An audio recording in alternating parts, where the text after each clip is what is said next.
बताइए, मदद के लिए आगे पप्पू यादव आए थे बिहार में।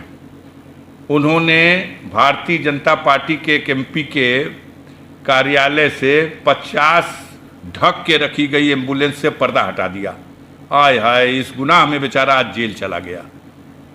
ये सरकार और इसमें बैठे हुए इनके मुखिया ये इतने बेशरम लोग हैं।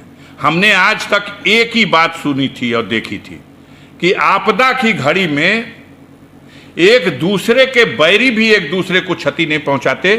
बाढ़ के समय जब बाढ़ का पानी बढ़ता है तो किसी चट्टान पर, किसी वृक्ष पर, किसी दीवार पर चढ़ के सांप भी छुप जाता है, चूहा भी छुप जाता है, उसी पे बाज भी बैठ जाता है, उसी पे चिड़िया भी बैठती होती है, उसी पे मनुष्य भी होता है। कोई किसी को नहीं डसता।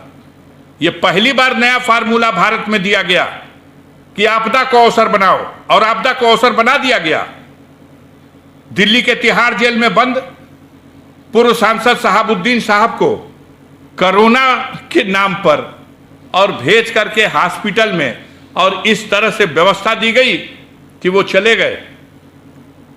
छोटा राजन, उनकी व्यवस्था होगी एम्स में, उसी तिहाड़ जेल से वो एम्स से आएंगे और अपना इलाज करा के सकुशल एम्स वापस लौट जाए, तिहाड़ वापस लौट जाएंगे। और शहाबुद्दीन को दीनदयाल उपाध्याय हॉस्पिटल भेजा जाएगा, जहां वेंटिलेटर की सुविधा भी उन्हें न दी जा सके। अभी आजम खां के जान के लाले पड़े हुए हैं, लाया गया है उठा करके लखनऊ, और ताना बाना जैसा बनाया जा रहा। मुझे लगता है अब ज्यादा समय नहीं लगना है। उनके लिए भी सारी योजनाएं लगता है पहले से प्लान कर ली गई हैं। लेकिन इस हुकूमत से बड़ी भी कोई हुकूमत है और कोई हाकिम है। इन पापों का हिसाब जो दुनिया में लोग अभी नहीं ले पा रहे हैं, उसका हिसाब वो लेगा। और ये जो पाप इस आपदा की घड़ी में अपने विरोधियों के लिए जो तमाम कठिनाइयां पैदा करके उनके साथ उनके जीवन तक के समाप्त कर देने की साजिश करके, और जो जनता के ऊपर हो रहे अत्याचार हैं, जो आपदा के कारण अपनी कमियां हैं उसको छुपाने के लिए, मूल मुद्दे से ध्यान हटाने के लिए किस किस तरह की पागलपन की बात कही जा रही है। जहां छुट्टा मवेशी रखे जाएंगे वहां थर्मामीटर रखा जाएगा कि उनका ऑक्सीजन नापा जाए, उनका स्वास्थ्य चेक किया जाए।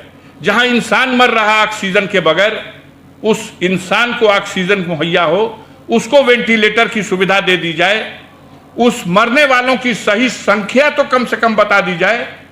कुछ नहीं। इतनी बड़ी बेईमानी तो शायद सृष्टि के रचयिता ने भी कभी नहीं सोचा होगा कि ऐसे लोग भी बैठ जाएंगे जो विपत्ति काल को अपने लिए अवसर बना लेंगे कि इस अवसर से अपने विरोधियों को उनका खात्मा करने के लिए षड्यंत्र रचते हैं।